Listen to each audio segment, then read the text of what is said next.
அனைவருக்கும் இனிய வந்தனங்கள்.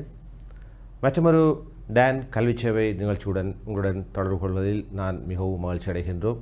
இந்த இக்கட்டான ஒரு காலகட்டத்திலே இந்த டான் நிறுவனமானது கல்வி சேவைக்கென தனக்கொரு தனியிடத்தை பிடித்து கொண்டு தனக்கென நிகராக இன்றைய சூழலுக்கேற்ப தனது சேவையை விஸ்தரித்து கல்விக்கென ஒரு நேரத்தை ஒதுக்கி எமது மாணவ செல்வங்களின் கல்வி மேம்பாட்டுக்காக உதவி செய்வதில் நிகரற்ற சேவையை வழங்கிக் கொண்டிருக்கின்றது.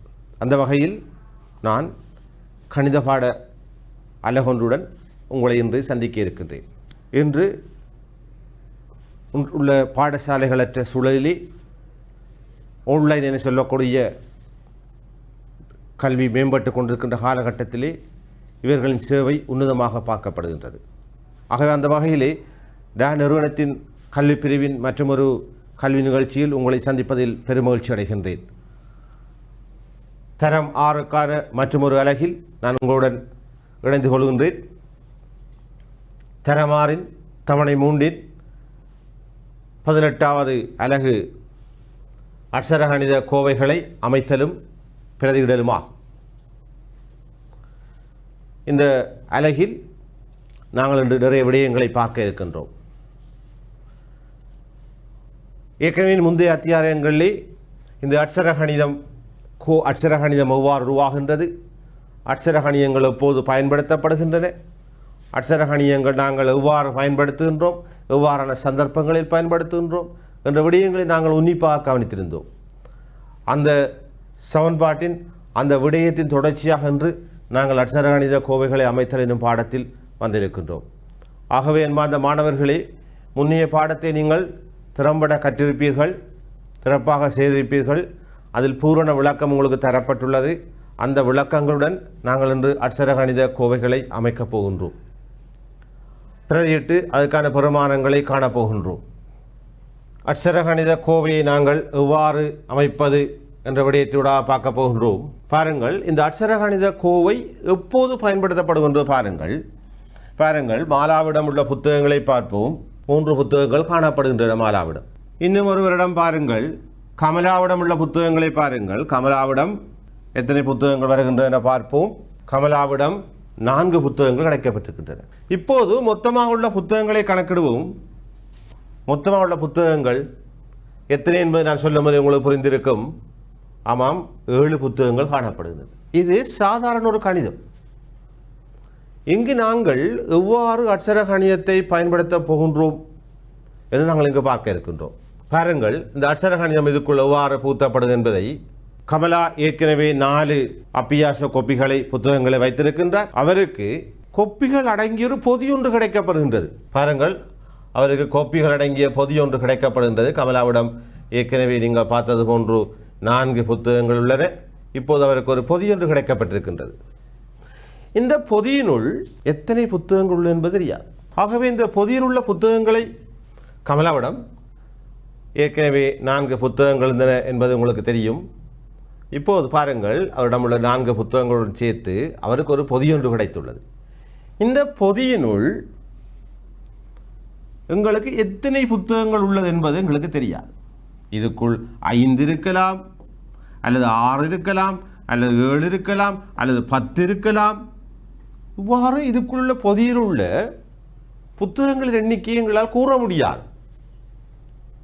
இப்போதுதான் நாங்கள் இங்கு 4 புத்தகங்களோட ஏற்கனவே இருக்கின்றன. பொதியில் எண்ணிக்கை புத்தகம் தெரிந்தால்தான் அந்த 2 புத்தகங்களையும் சேர்க்க முடியும். இப்போது பொதியில் உள்ள புத்தகங்கள் எண்ணிக்கை எங்களுக்கு தெரியாது.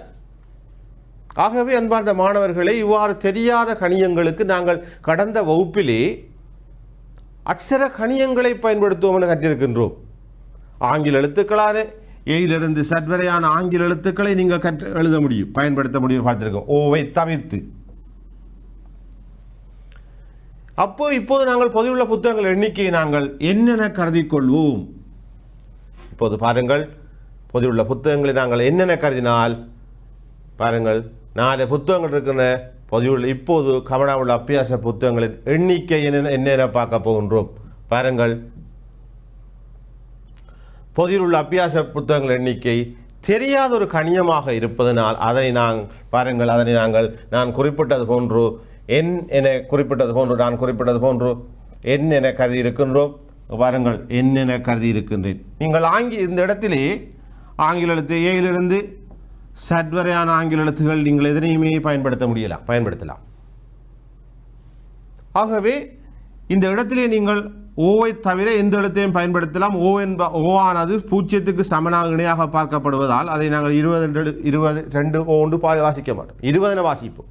அதால் ஓவை தவிர்க்கப்பட்டு விட்டது. ஆகவே புத்தகத்தில் உள்ள எண்ணிக்கை எண். அப்போ இங்கு 4 புத்தகம் இருக்கின்றது, இங்கு எண் புத்தகம் இருக்கின்றது. இப்போது பாருங்கள்,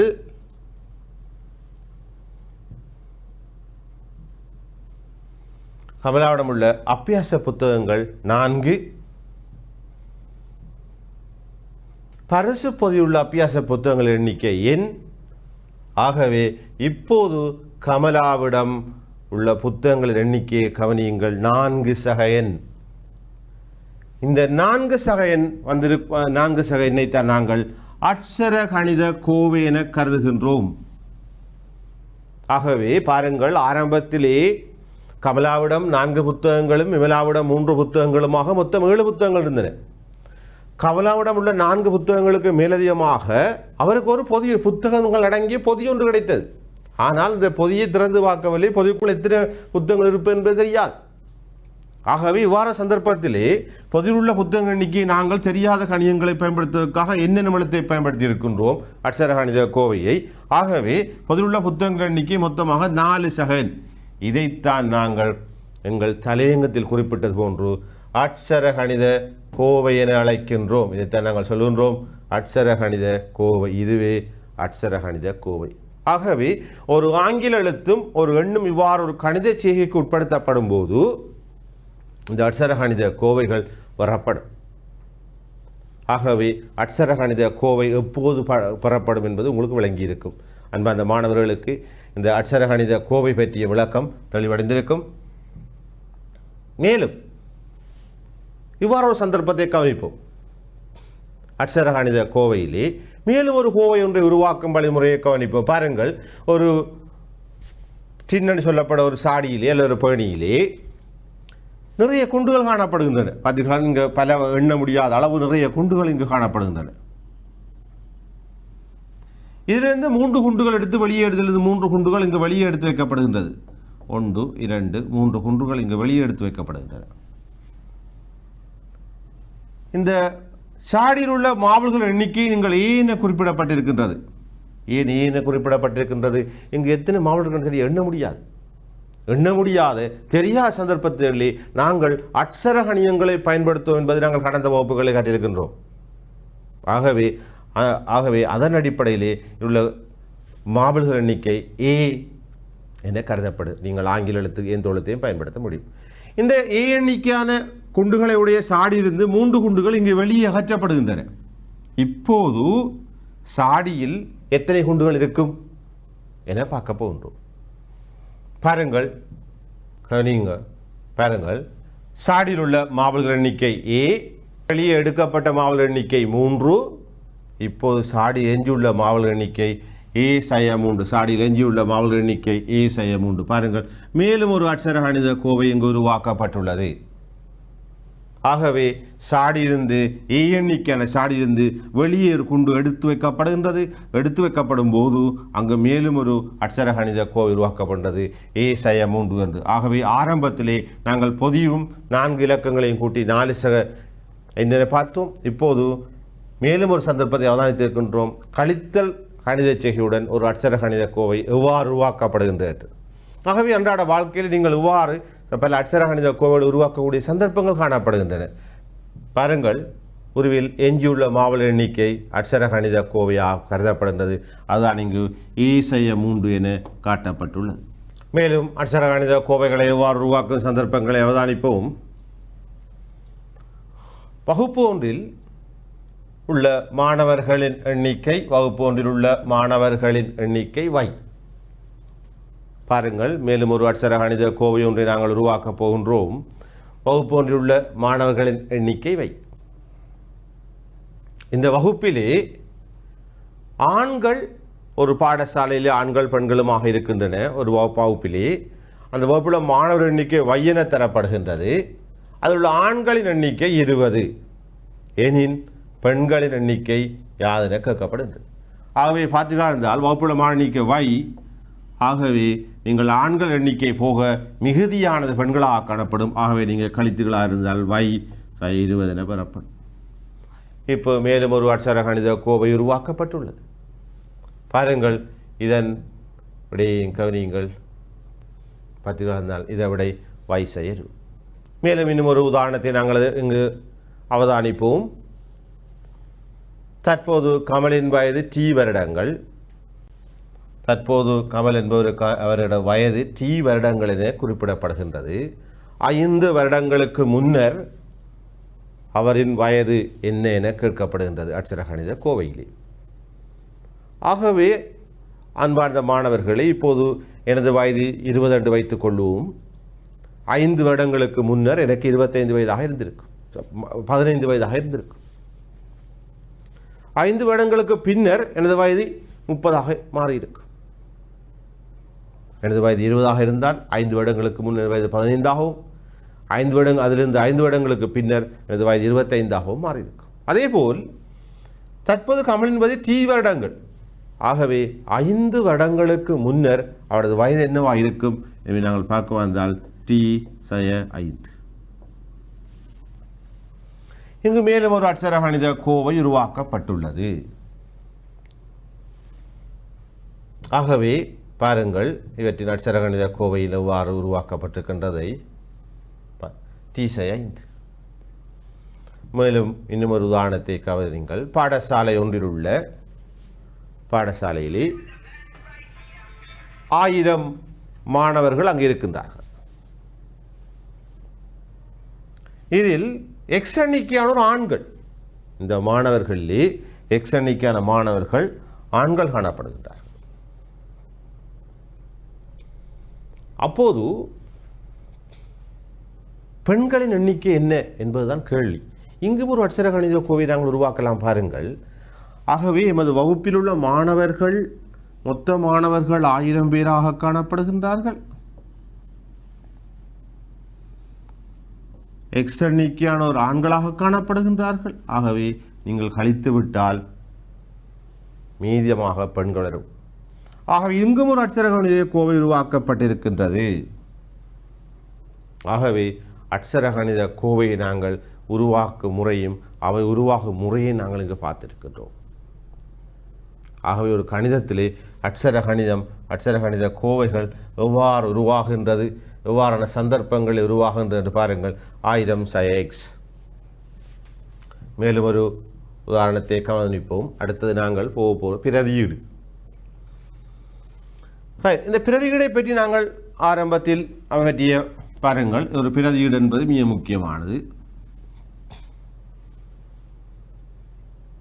ஒரு பெருமானத்திற்கு பதிலாக, ஒரு அட்சர கணிதத்துக்கு பதிலாக ஒரு எண்ணொன்றை இடுதல் பிரதியீடாக கருதப்படுகின்றது. இப்போது நீங்கள் பார்த்தீர்களாக இருந்தால் இங்கு ஒரு அட்சர கணித கோவை தரப்பட்டுள்ளது. x6 எனும் அட்சர கணித கோவை தரப்பட்டுள்ளது. இந்த கோவையிலே நாங்கள் இந்த கோவையில் உள்ள இந்த அட்சர கணிதத்தையும் எண்ணையும் கூட்ட முடியாமல் இருக்கின்றது.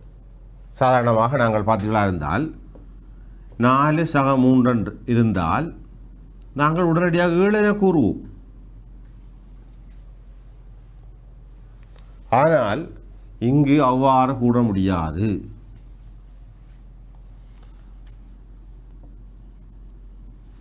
இங்கு இருக்கக்கூடிய x, இந்த இருக்கக்கூடிய எண், இவை இரண்டும் வேறு வேறு கணியங்கள். இதை சொல்றது வேறு வேறு உறுப்புகள், நிகர உறுப்புகள் என்று படிப்பீர்கள். இவ்வாறு நிகர உறுப்புகள் வேறு வேறு கணியங்களை உங்களால் சேர்க்க முடியாது. இங்கு 2 பேரும் சேர்வில் தடையாக இருப்பவர் இந்த ஆங்கில எழுத்தான எக்ஸுக்கு அல்ல அட்சர கணியத்துக்கு ஒரு எண்பெருமானம் ஒன்றை இடும்போது இவங்கள் 2 பேரை நாங்கள் சாதாரணமாக வளமையான ஒரு கணக்கை கூட்டுவது கொண்டு கூட்ட முடியும். ஆகவே இவ்வாறு இந்த ஆங்கில எழுத்தான எக்ஸுக்கு ஒரு எண் பெருமானம் ஒன்றை இட்டு இவற்றை நீங்கள் சுருக்குதல் அல்ல இவற்றை நீங்கள் கணிதச்சேக்கு ஏற்ப ஒழுங்குபடுத்தல் பிரதியீடாக பார்க்கப்படுகின்றது. ஆகவே இங்கு எக்ஸுக்கு 2 எனும் பெருமானம் விடப்படுகின்றது. ஆகவே இங்கு எக்ஸ் இருக்கும் இடத்திலே நீங்கள் 2 எனும் பெருமானத்தை இட்டீர்களானால் 2 எனும் பெருமானத்தை நீங்கள் இட்டு அவற்றை கூட்டீர்களானால்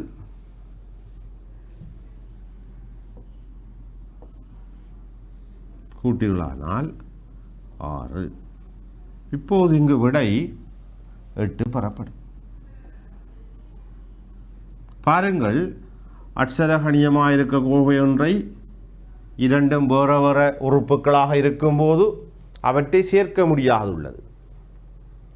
அந்த அட்சரகணியத்துக்கு பதிலாக எண்பெருமானம் ஒன்றை பிரதியிடும்போது நாங்கள் 2 எண்பெருமானங்களையும் கூட்டக்கூடிய ஒரு பெருமானம் எங்களுக்கு கிடைக்கும். இவ்வாறு இந்த அட்சரகணியத்துக்கு பதிலாக எண்ணொன்றை பிரதியிடாக பார்க்கப்படுகின்றது. மேலும் ஒரு உதாரணத்தை அவதானிப்போம். இங்கு எக்ஸய ஒன்று, இங்கு எக்ஸின் பெருமானம் 2 ஆக கருதப்படுகின்றது. அந்த வகையில் நீங்கள் எக்ஸின் பெருமானம் 2 ஆக பார்க்கப்பட்டால்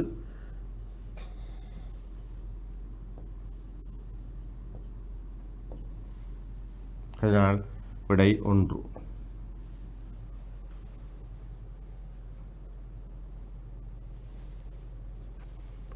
ஆகவே இந்த அட்சரகணித பிரதியீடு ஒன்றை நாங்கள் இலகுவா செய்வதற்காக அவர்கள் தரப்படும் ஆங்கில எழுத்துக்குரிய அல்லது அட்சரகணியத்துக்குரிய எண்பெருமானத்தை நீங்கள் அந்த அட்சரகணியத்துக்கு பதிலாக பிரதியிட்டு அல்லது அட்சரகணியத்துக்கு பதிலாக நீங்கள் முறையில் இட்டு அவற்றின் பெருமானத்தை கண்டறிய முடியும்.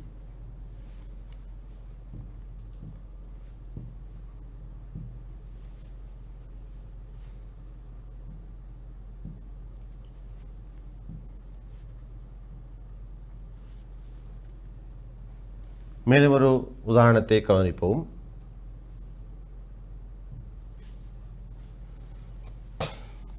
மேலும் ஒரு உதாரணத்தை நாங்கள் இங்கு கவனிக்க இருக்கின்றோம்.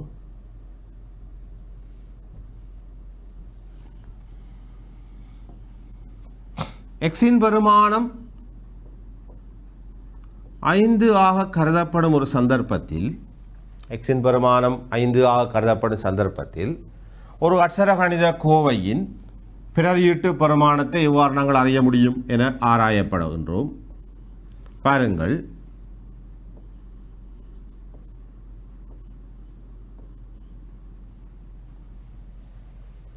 இங்கு எக்ஸின் பெருமானம் 5. ஆகவே எக்ஸ் இருக்கும் இடத்தில் நீங்கள் 5ஐ பிரதியிட வேண்டும். 2 பெருமானங்களையும் கூட்டினர்களாக இருந்தால் 12 விடையாக பெறப்படும்.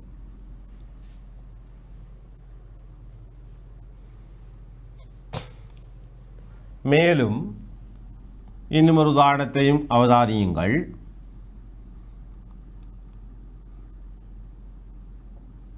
பனிரெண்டு சய எக்ஸ் இவ்வாறான ஒரு உதாரணத்தை கவனியுங்கள். 12 எக்ஸ் இருக்கும் இடத்திலே நீங்கள் 5 எனும் பெருமானத்தை இட வேண்டும். இப்போது நீங்கள் கழிக்கும் போது உங்களுக்கு 7 விடை பெறப்படும். ஆகவே பாருங்கள், அட்சரகணிய பிரதியீடை பார். இன்னும் ஒரு கணக்கை பாருங்கள். 9 ஆங்கில எழுத்தான 5க்கு எக்ஸுக்கு பதிலாக நீங்கள் 5 எனும் எண்ணை பிரதியிடுகிறீர்கள். ஆகவே பிரதியிட்டாக விடை 4 கிடைக்கப்படும். ஆகவே இவ்வாறு அட்சரகணித பிரதியீடுகளை நீங்கள் செய்ய முடியும். பாருங்கள், அட்சரகணித பிரதியீட்டிலே தெரியா கணியம் அல்லது மாறி பிரதியிடப்பட வேண்டிய எண்பெருமானம் 5, பிரதியிட்ட கோவையின் பெருமானம். பாருங்கள், இதில் உள்ள தெரியா கணியம் அதாவது எக்ஸ் இங்குள்ள தெரியா கணியமாக நாங்கள் பார்க்கப்பட போகின்றது. பாருங்கள், இங்குள்ள தெரியா கணியம் எக்ஸ். அதற்கு பதிலாக நீங்கள் பிரதியிடப்பட வேண்டிய பெருமானம் 5. ஆகவே நீங்கள் 5 எதுக்கு பதிலாக பிரதியிட்டீர்கள்? 5உடன் 6ஐ நீங்கள் சேர்த்தால் பிரதியிட்ட பின் கோவையின் பெருமானம் 11ஆக காணப்படும். ஆகவே மாணவர்களே பாருங்கள், அடுத்து இங்கு அதில் உள்ள தெரியாக்கணியம் y. இங்கு y இருக்க இடத்தில் இங்கு பிரதியிட வேண்டிய பெருமானம் 14. ஆகவே நீங்கள் 14 அத்துடன் அதிலுள்ள 5ஐ சேர்க்க வேண்டும், 19.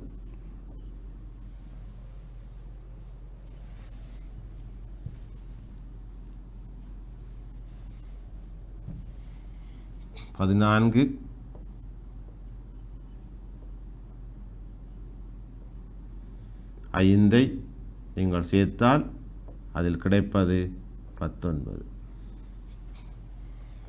இங்குள்ள தெரியாக்கணியம் A. இங்கு பிரதியிட வேண்டிய பெருமானம் அந்த A என்ற ஆங்கில எழுத்துக்கு பதிலாக அட்சரகணியத்துக்கு பதிலாக நீங்கள் பிரதியிட வேண்டிய பெருமானம் 12. ஆகவே 12 8 கழித்தீர்களாக இருந்தால் இங்கு 4 விடையாக கிடைக்கும். இங்குள்ள தெரியாக்கணியம் P. இங்கு இந்த தெரியாக்கணியம் எடுக்கும் பெருமானம் 20. இங்கு அட்சரகணியம் தெரியாக்கணியம் அழைக்கப்படுகின்ற அட்சரகணியம் எடுக்கும் பெருமானம் இங்கு 20ஆக காணப்படுகின்றது. ஆகவே இங்கு 20 இருந்து நீங்கள் 10ஐ கழிக்க வேண்டும்.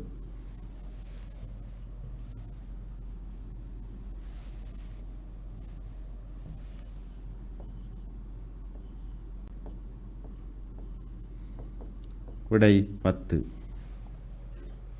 இங்கு இருக்கக்கூடிய அந்த தெரியாக்கணியம் என்னென்ன கருதப்படுகின்றது? இங்கு எண் எடுக்கும் பெருமானம் 6. ஆகவே எண் எடுக்கும் பெருமானம் 6ஆக காணப்படுவார். ஆகவே நீங்கள் 15 இருந்து 6ஐ நீங்கள் கழிக்கும் போது அது 9ஆக கிடைக்கப்படுகின்றது. ஆகவே இந்த தெரியாக்கணியம் இருக்கக்கூடிய அட்சரகணியங்களுக்கு பதிலாக எண்ணொன்றை பிரதியிடல் என்ற விடயத்தை நாங்கள் இங்கு ஆராய்ந்திருக்கின்றோம். அந்த விடயத்தை அடுத்து பாருங்கள், மேலும் சில பயிற்சியில் நாங்கள் பார்க்க இருக்கின்றோம். பாருங்கள், எக்ஸமன் 10 ஆகும்போது பின்வரும் ஒவ்வொரு அட்சரகணித கோவையின் பெருமானத்தை காண சொல்லி கேட்கும். எக்ஸின் பெருமானம் 10 ஆகும்போது அவற்றின் பெருமானத்தை நாங்கள் அறிய வேண்டியிருக்கின்றது. ஆகவே எங்கள் எக்ஸின் பெருமானம் 10 ஆக இருக்கும்போது அவற்றை நாங்கள் பிரதியிட்டு பார்ப்போம். இங்கு இருக்கக்கூடிய ஆங்கில எழுத்து அல்ல அட்சரகணியம் பெற்றுக்கொள்ளப்படும் அல்ல எடுக்கப்படும் பெருமானம் 10 ஆகும். ஆகவே ஆங்கில எழுத்து நாங்கள் 10ஐ பிரதியிடுகின்றோம். அவருடன் நீங்கள் 5ஐ சேர்க்கும்போது கிடைக்கும் விடை 15ஆக காணப்படும். அதே எக்ஸ் பெருமானம் இங்கு 10ஐ நாங்கள் பிரதியிடுகின்றோம். அதனுடன் 8ஐ சேர்க்கின்றோம். பாருங்கள், இப்போது விடை 18 வருகின்றது. மேலும் 25 எக்ஸின் பெருமானம் 10ஐ நாங்கள் இடுகின்றோம். கிடைக்கும் விடை 15.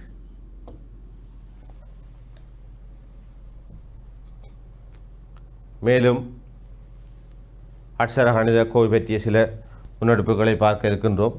எவ்வாறு அட்சரகணித கோவையானது இங்கு பயன்படுத்தப்படுகின்றது என்று பாருங்கள். இங்கு வையின் பெருமானம், வையனும் அட்சரகணியமானது அதன் பெருமானத்தை 25ஆக மாற்றிக்கொள்கின்றது. ஆனால் 25ஆக பிரதியிடப்படுகின்றது. ஆகவே அந்த இடத்தில் பிரதியிட்டை பார்ப்போம். வையின் பெருமானம் 25, வையின் பெருமானம் 25 இருக்கும்போது இந்த கணித்தல்கள் எவ்வாறு மாற்றப்படுகின்றது கவனியுங்கள். 25 அத்துடன் 5ஐ நீங்கள் சேர்க்கும்போது அவை 30ஆக காட்டப்படும். அதேபோல் இந்த வையின் பெருமானம் 25 அந்த இடத்தில் நீங்கள் 10ஐ பிரதியிடுங்கள். 10ஐ பிரதியிடும்போது பெருமானம் 15 பெறப்படுகின்றது. வையானது 25ஐ பெருமானமாக எடுக்கும்போது இங்கு விடை 5 கிடைக்கின்றது.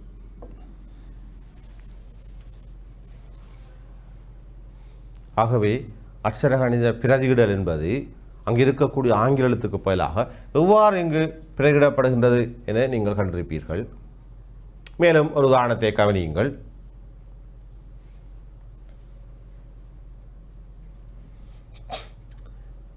ஏ சமன் 8 ஆகும்போது பின்வரும் ஒவ்வொரு அட்சரகணித கோவையினதும் பெருமானத்தை காண்க. ஏயின் பெருமானம் 8 ஆக இருக்கும்போது அவற்றை அட்சரகணித கோவையின் பெருமானத்தை நாங்கள் அறிய முற்படும் போது இங்கு பாருங்கள், அங்கு 20 அட்சரகணியமான 8 கழிக்க சொல்லப்படுகின்றது. 8 பல நாங்கள் பிரதியிட்டிருக்கின்றோம். ஆகவே இதன் விடை 12 கிடைக்கும். மேலும் 15 அதிலிருந்து அட்சரகணிதம் ஏ காட்டப்படுகின்றது. அதன் பதிலாக நீங்கள் 8 வெட்டிகளாக இருந்தால் இங்கு 7 விடையாக கிடைக்கும். இதே போன்று 35 இங்கு அட்சரகணியத்துக்கு பதிலாக எண்பெருமானம் 8ஐ நீங்கள் பிரதியிடும்போது விடையாக 27 கிடைக்கும். முடியும்.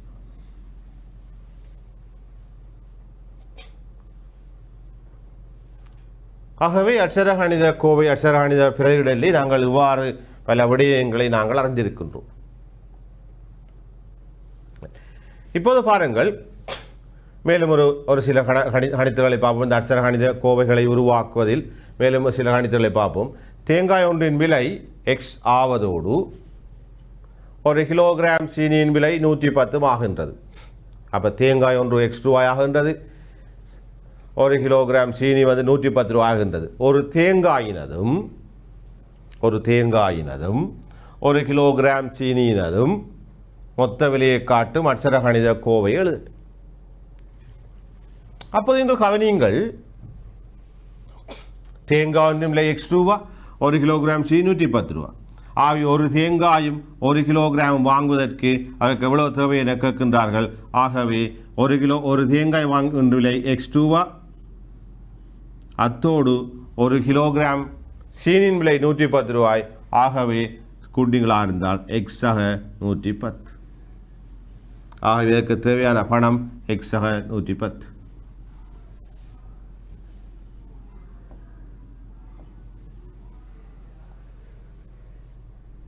அட்சரகணித கோவை என்று உருவாக்கப்பட்டுள்ளது. ஆகவே ஒரு தேங்காயின் விலை இப்போது 35 ரூபாய் என குறிப்பிடப்படுகின்றது. இங்கு தேங்காய் முன்னர் குறிப்பிடப்பட்டது எக்ஸ் எனும் ஆங்கில அட்சரகணியத்தால் குறிப்பிடப்பட்டிருந்தது. இப்போது தேங்காயின் விலையானது எண்பெருமானம் ஒன்றால் குறிப்பிடப்படுகின்றது. ஆகவே ஏற்கனவே உள்ள அட்சரகணியத்துக்கு பதிலாக தேங்காயின் புதிய விலையான 35 ரூபாய் நாங்கள் பிரதியிட வேண்டும். ஆகவே நாங்கள் பிரதியிடும் போது எக்ஸின் பெருமானம் 35, பிரதியிடும்போது தேங்காயின் விலை 35 என தரப்பட்டுள்ளது. அவற்றை பிரதியிட்டு நாங்கள் மொத்த பெருமானத்தை காண முற்படுவோமானால்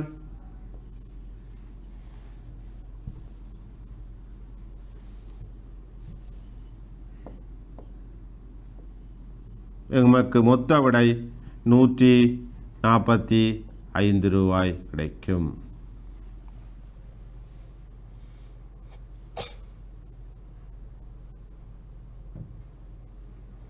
மேலும் ஒரு உதாரணத்தை கவனியுங்கள். ஒரு குறிப்பிட்ட குடும்பத்தின் நாளாந்த வருமானம் 850 சக எக்ஸ் ஆகும். இங்கு 850 ரூபாய் தாயின் நாளாந்த வருமானமும் எக்ஸினால் குறிப்பிடப்படுவது தாயின் நாளாந்த வருமானமும் ஆகும். 850 ரூபாய் தந்தையின் நாளாந்த வருமானமும் இங்கு எக்ஸினால் குறிப்பிடப்படுவது தாயின் நாளாந்த வருமானம். இங்கு எக்ஸினால் குறிப்பிடப்படுவது தாயின் வருமானம். ஒரு குறிப்பிட்ட கிழமையில் தாயின் நாளாந்த வருமானம் முறையே 600, 550, 435, 525, 515 இருக்கும்போது அக்குடும்பத்தின் நாளுக்குரிய மொத்த வருமானத்தை காண்க. அப்போது நீங்கள் பார்த்தீர்களா இருந்தால் தந்தையின் வருமானம் 850 ரூபாய் மாறவில்லை. தாயின் வருமானம் அட்சரகணியம் ஒரு தெரியாக்கணியம் நாளுக்கு நாள் மாற. நாங்கள் நேற்று கடந்த வகுப்பிலே பார்த்துருந்தாங்க. ஒவ்வொரு மாறி என்று பார்த்துனாங்க. ஒவ்வொரு நாளும் நாளுக்கு நாள் மாறிக்கொண்டிருக்க விடயங்கள், அதான் தெரியாக்கணியங்கள் சொல்லணும். அப்போது இந்த இடத்தில் நாங்கள் அவற்றை பிரதியிடும் போது முதலாவது நாள், ஆகவே நாங்கள் முதலாவது நாள் பார்ப்போம். 850 ரூபாய் அத்துடன் முதலாவது நாள் தாயின் வருமானம் 600 ரூபாய். ஆகவே எங்கள் எக்ஸானது 600 ரூபாயை எடுக்கின்றது. இப்போது நீங்கள் இரண்டையும் சேர்த்தால் அன்றைய அவர்களது வருமானம் கிடைக்கும்.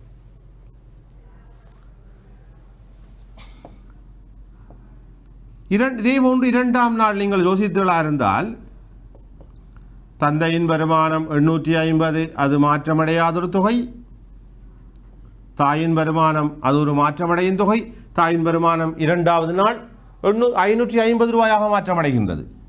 ஆகவே தந்தையின் வருமானம், தாயின் வருமானம், இருவர் வருமானம் அவர்களின் மொத்த வருமானமாக பார்க்கப்படுகின்றது. இவ்வாறு நாங்கள் மூன்றாம் நாள் பார்க்கும்போது 850 அது ஒரு மாறா தந்தையின் வருமானம். தாயின் வருமானம் 435 ரூபாயாக மாற்றமடைகிறது. இப்போ எக்ஸ்ட்ரா வருமானம் 435 ரூபாயாக மாற்றமடைகின்றது.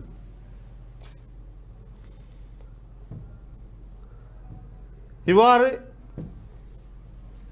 நான்காம் நாள் பார்க்கும்போது தந்தையின் வருமானம் 850 மாற்றமடையாத ஒரு வருமானம். தாயின் வருமானம் 525 ரூபாயாக மாற்றமடைகின்றது. இப்போது இதுவரை சேர்க்கப்படும் வருமானமானது அவர்களின் குடும்ப மொத்த வருமானமாக பார்க்கப்படுகின்றது. மீண்டும் அடுத்து ஐந்தாம் நாள் தந்தையின் வருமானம் 850, தாயின் வருமானம் 515 ரூபாய். ஆகவே இரண்டு வருமானங்களையும் சேர்க்கும் போது தந்தையின் அவர்கள் குடும்ப வருமானம் கிடைக்கப்படுகின்றது. ஆகவே இவ்வாறு நாங்கள் அட்சரகணித கோவைகளை அமைத்து அவ்வாறான கோவைகளை பிரதியிட்டு பெருமானங்களை கண்டோம். அன்பார்ந்த மாணவர்களே, அட்சரகணித ஆரம்பத்திலே இதற்கு முந்தின அத்தியாயத்தில் நாங்கள் அட்சரகணித கோவைகளை உருவாகும் முறை பற்றி பார்த்திருந்தோம். இங்கு அட்சரகணிதங் கோவைகளை பற்றி பார்த்திருந்தோம். இங்கு அட்சரகணித கோவைகள் எவ்வாறு உருவாகின்றன, அட்சரகணித கோவைகள் எவ்வாறு அமைக்கப்படுகின்றன, அந்த அட்சரகணித கோவையில் இருக்கக்கூடிய அந்த அட்சரகணியங்களுக்கு பதிலாக ஒரு எண்ணொன்றை நாங்கள் பிரதியிட்டு எவ்வாறு வருமானம் காண்கின்றோம் என்ற இரண்டு விடயங்களை இன்று நாங்கள் அறிந்திருக்கின்றோம். ஆகவே இந்த இரண்டு விடயங்களிலும் நீங்கள் தெளிவடைந்திருப்பீர்கள் என நான் நம்புகின்றேன். இந்த இரண்டு விடயங்களை நீங்கள் இந்த அத்தியாயத்தை மீண்டும் மீட்டும் போது இந்த விடயங்களை நீங்கள் திரும்ப மீட்டி பார்க்கும்போது இவ்வாறான பரீட்சை பேப்பர்களில் வரும் கணக்குகளை நீங்கள் மீண்டும் மீண்டும் செய்து பார்க்கும்போது இந்த பாடம் பற்றிய 100 விதமான தெளிவடைய முடியும். இந்த பாடம் உங்களுக்கு தெரியும். நான் முன்னே குறிப்பிட்டது போன்று தரம் 7, தரம் 8, தரம் 9 வகுப்புகள் இவை தொடர்ச்சியாக செல்லப் போகின்றன. ஆகவே இந்த அட்சரகணியம் என்றது மிகவும் பல இடங்களில் பயன்படுத்தக்கூடிய ஒரு பாடமாக பார்க்கப்படுகின்றது. ஆகவே இந்த அட்சரகணித கோவைகளை அமைத்தலும் பிரதிகளும் என்ற பாடத்திலே பூரண விளக்கத்தை நீங்கள் பெற்றிருப்பீர்கள். நாங்கள் கற்ற விடயங்களை நாங்கள் ஒரு தடவை ஒரு நிமிடம் மீட்டி பார்ப்போம். கற்றவைகளை நாங்கள் மீட்டி பார்க்கும்போது தான் அவற்றில் உள்ள பிழைகளும் அவற்றில் உள்ள விடயங்களும் எங்களுக்கு புலப்படும். அவற்றில் நாங்கள் மீட்டி பார்க்கும்போது தான் அவற்றில் எங்களுக்கு ஞாபக சக்தி அதிகரிக்கும், ஞாபகத்துக்கு நான் கொண்டு வர முடியும். அந்த வகை நாங்கள் ஆரம்பத்தில் படித்திருந்தோம். அட்சரகணித கோவைகள் அமைத்தலும் பிரதிகள் என்பதுதான் நம்முடைய பாடத்தின் தலைப்பு. அந்த விடயத்தை நாங்கள் முதலாவதாக பார்த்திருந்தோம். அட்சரகணித கோவையில் எவ்வாறு அட்சரகணித கோவை ஆரம்பிக்க முதல் எவ்வாறு எண்ணொன்று கூட்டப்படுது என்று அறிந்திருந்தோம். பாருங்கள், முதலாவது மாநிலம் உள்ள புத்தகத்தை பற்றி அறிந்திருந்தோம். இந்த புத்தகத்தில் உள்ள விடயங்களை பற்றி கூட்டப்படுகின்றது. 3 புத்தகங்கள் இருக்கின்றது. கமலாவிடம் இதே போன்று 4 புத்தகங்கள் இருக்கின்றன. ஆகவே இங்குள்ள புத்தகங்கள் எண்ணிக்கை நாங்கள் மொத்தமாக பார்க்கப்படுகின்றது 7 புத்தகங்களாக இங்கு பார்க்கப்படுகின்றது. இது சாதாரண எண்ணொன்றை நாங்கள் கூட்டும் முறை. இதை ஆரம்பத்தில் பார்த்திருந்தோம். பின்னர் இவை சற்று அப்பால் சென்று இந்த எண்ணுடன் ஒரு அட்சரகணியம் எவ்வாறு தொடர்படுகின்றது என்பதை பற்றி ஆராய்கின்றோம். அந்த வகையில் பாருங்கள், அவர் ஏற்கனவே 4 புத்தகங்களை வைத்திருக்கும் கமலாவிற்கு மேலும் ஒரு புத்தக பொதியொன்று கிடைக்கப்படுகின்றது. இந்த பொதியில் என்ன இருக்கின்றது என்பது எமக்கு தெரியாது. அவ்வாறு சந்தர்ப்பத்திலே இங்கு பொதியுள்ள எண்ணிக்கையை நாங்கள் என்னென்ன கருதுகின்றோம். அப்போது என்னென்ன கருதும் போது இந்த பொதியில் உள்ள புத்தகங்களை நீங்கள் பார்க்கும்போது புத்தகங்கள் எண்ணிக்கை இப்போது எவ்வாறு கூட்டப்படுகின்றன அதுதான் நீங்கள் பாருங்கள். இங்குள்ள பொதியுள்ள புத்தகங்கள் எண்ணிக்கை புத்தகங்கள் 4ஆகவும் பொதியுள்ள புத்தக எண்ணிக்கை நாங்கள் என்னென்ன கருதி மொத்தமாக 4 சக எண் என்று நாங்கள் பார்க்கின்றோம். இங்குதான் எமது தலையங்கம் உருவாகின்றது. அட்சர கணித கோவையை நாங்கள் அமைத்திருக்கின்றோம். அட்சர கணித கோவை ஒன்று உருவாகியிருக்கின்றது. அப்போது நாங்கள் ஏற்கனவே இருந்திருக்கும் இதுக்குள்ள வேறுபாடை நீங்கள் அறிந்திருப்பீர்கள். இதை நாங்கள் பார்த்திருந்தோம். எவ்வாறு அட்சர கணித கோவை ஒன்று உருவாகுகின்றது. அதன் பின்னர் பாருங்கள், மேலும் ஒரு அட்சர கணித கோவை உருவாகும் முறையை பற்றி பாருங்கள். ஒரு சாடியிலே பல குண்டுகள் இடப்பட்டிருக்கின்றன. அந்த சாடி உழுக்கும் குண்டுகள் எண்ணிக்கை எங்களுக்கு தெரியாமல் காணப்படுகின்றது. இப்போது சாடியிலிருந்து குண்டுகள் 3 யாரோ ஒருவர் வெளியில் எடுத்து வைக்கின்றார். சாடியில் உள்ள குண்டுகளை நாங்கள் ஏன கருதுகின்றார்கள். ஆகவே சாடியிலிருந்து வெளியே எடுக்கப்பட்ட குண்டுகளை நாங்கள் 3 குண்டுகள் வெளியே எடுக்கப்படும் போது சாடியானது இப்போது நீங்கள் பார்க்கப்படும் போது மொத்தமாக ஏசைய 3 ஆக காணப்படுகின்றது. இது மேலும் ஒரு அட்சர கணியத்தின் இன்னும் ஒரு வடிவமாக பார்க்கப்படுகின்றது. ஆகவே நாங்கள் ஏற்கனவே 4 சக என்னென்ன பார்த்திருந்தோம். இப்போது ஏசைய 3 என பார்க்கின்றோம். அதுவும் அட்சர கணித கோவை, இதுவும் அட்சர கணித கோவையாக பார்த்திருந்தோம். அதனைத் தொடர்ந்து பாருங்கள், அட்சர கணித கோவைகளை உருவாகும் வழிகளை பற்றி பார்த்திருந்தோம். மாணவர் எண்ணிக்கை வையாகவும் அவருள்ள ஆண்கள் எண்ணிக்கை 20 எனின் அவற்றுள்ள பெண்களின் எண்ணிக்கையை பார்த்திருந்தோம். வகுப்பில் உள்ள மாணவர்கள் இருந்து ஆண்கள் எண்ணிக்கையை கழிக்கும் போது பெண்கள் எண்ணிக்கை வரும். அதன் விடையை பாருங்கள். இவ்வாறு வயசை 20ஆக பார்க்கப்படுகின்றது.